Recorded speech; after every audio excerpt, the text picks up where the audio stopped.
इस वक्त सीनियर तजज़ियाकार एहतशामुल हक ने ज्वाइन किया है। एहतशामुल हक, आपने सुनी होगी DGISPR की एक जामे प्रेसर थी, किस तरीके से तमाम तर सबूत अवाम के सामने पेश किए गए। दुनिया पर यह वाज़े हो गया कि भारत किस तरीके से पाकिस्तान में दहशतगर्दी कर रहा है, बाकायदा पूरे नेटवर्क चला रहा है। क्या कमेंट करेंगे इस जामे प्रेसर पर? देखिए जी, DGISPR की press conference full of evidence, सारे डॉक्यूमेंट्री प्रूफ, किस किस वक्त पैसा दिया गया, कहाँ कहाँ दिया गया और किस किस चीज़ जरिए दिया गया, और बाकायदा मैसेजेस जो है ना वो एक्सचेंज हुए उसमें। मतलब है कि कोई दूर दूर तक कोई बंदा इसको चैलेंज नहीं कर सकता, जुटला नहीं सकता। जाहिर है इसका फॉरेंसिक भी करवा ले, कुछ जाके कुछ भी करवा ले।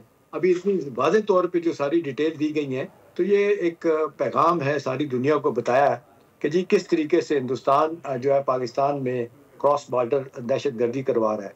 इसमें देखें जो नई चीज़ DGISPR की तरफ से बताएगी कि पहले तो हमेशा हमने यही देखा कि रॉ इस तरह की कार्रवाइयाँ करवाती थी। अब तो बराह रास्त हिंदुस्तान की फ़ौज इसमें मुलविस है। देखें ना किस तरह एक सर्विंग मेजर वो बैठ के और बड़ा वाज़ेह तौर पे कह रहा है कि जी कश्मीर से अपना बलूचिस्तान से लेके और लाहौर तक हम दहशतगर्दी करवाएंगे और मैं करवा रहा हूँ, एक अरसे तक मैं बैठा रहूँगा इस काम के लिए। इसी तरह से फिर अपने सूबेदार को और दूसरे तीसरे लोगों को वो यूज़ करता है और किस तरह जगह बदल बदल के वो पैसा पाकिस्तान में एक शख्स को अब्दुल मजीद नामी को भिजवाता है।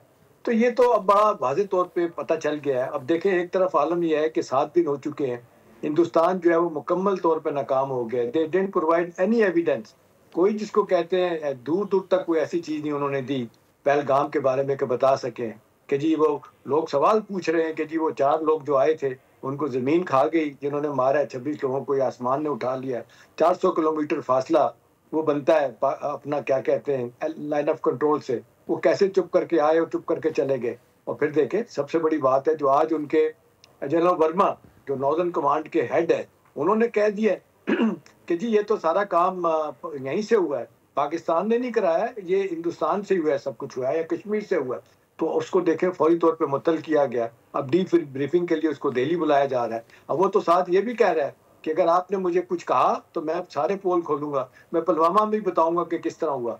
तो मेरा ख्याल है ये बैक टू बैक एम्बैरेसमेंट जो हिंदुस्तान के लिए आ रही है, वो फ्रस्ट्रेशन उनकी बढ़ रही है, डेस्परेशन बढ़ रही है। और एक तरफ मीडिया को जिस महाज पे वो लेके चले गए, जाली मीडिया, गौदी मीडिया, वो वहां पे लेके चले गए, लोग उनसे तवक्को कर रहे हैं कि जी हाँ कुछ करके दिखाएं। दूसरी तरफ आप देख लें आलम यह है कि जो फौज के अंदर है, जो मीडिया के अंदर हो रहा है, जो हुकूमत के अंदर इख्तलाफात है, वो देखें बड़ा मशहूर कोर्ट उनका चल रहा है, जनरल अपना चीफ जस्टिस सुप्रीम कोर्ट के जज मरकंडे साहब का।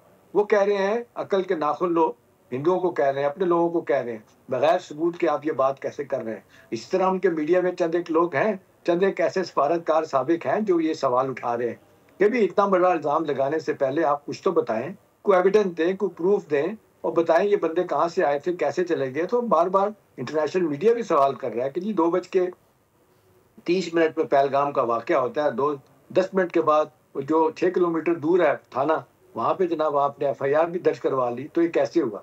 अब देखें ना, अब ये पहली दफा हुआ है। पुलवामा के वक्त तो सूरत हाल डिफरेंट थी, माजरत के साथ बड़ी हद तक हिंदुस्तान अपनी इंटरनेशनल कम्युनिटी को समझाने में कामयाब हो गया था कि पाकिस्तान ने करवाया। अब तो आप देख लें न्यूयॉर्क टाइम की स्टोरी के बाद क्या हुआ, आप इकोनॉमिस्ट की स्टोरी कल की देख लें, लंदन इकोनॉमिस्ट की, वो क्या कह रही है? वो कह रही है कि जानबूझ के ये फिजा को खराब कर रहे हैं, ये तलाश कर रहे हैं मौका कि पाकिस्तान के ऊपर कुछ किया जाए और ये दहशतगर्दी कराने के मूड में है। इस तरह आप AFP की रिपोर्ट देख लें कल वाली, वो ये बता रही है किस तरीके से वहाँ के मुसलमानों को, कश्मीर के मुसलमानों को घेर के मारा जा रहा है और क्या उनके खिलाफ हो रहा है। तो ये सारी चीज़ें जो है ना ये दुनिया को बताने के लिए काफ़ी है।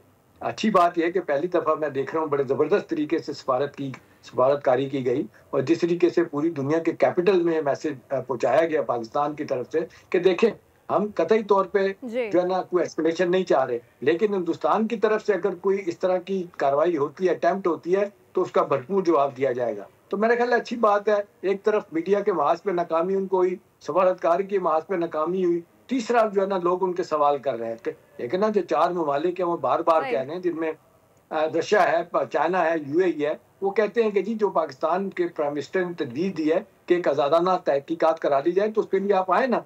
अब नहीं आ रहे। अगर पाकिस्तान का केस कमजोर हो तो ये पाकिस्तान कभी भी उनको ऑफर नहीं करेगा। तो ये सारी चीजें बता रही हैं कि हिंदुस्तान का बयानिया पिट गया है, चाहे इंफॉर्मेशन वॉरफेयर में है, चाहे सफारतकारी के मैदान में है। और आप देख लें कि अपने लोगों को सेटिस्फाई नहीं कर पा रहे और अपने लोगों के खिलाफ जो लोग बोल रहे हैं उनके खिलाफ कार्रवाई करने के लिए चल पड़े। जी एहतशाम साहब सही कह रहे हैं, बुरी तरीके से इंडिया का नैरेटिव जो है वो बर्बाद हो गया है। कोई भी सबूत पेश करने में हम देखते हैं कि इंडिया नाकाम हो गया है। सब्सक्राइब करें और बेल दबाएं ताकि कोई खबर रह न जाए।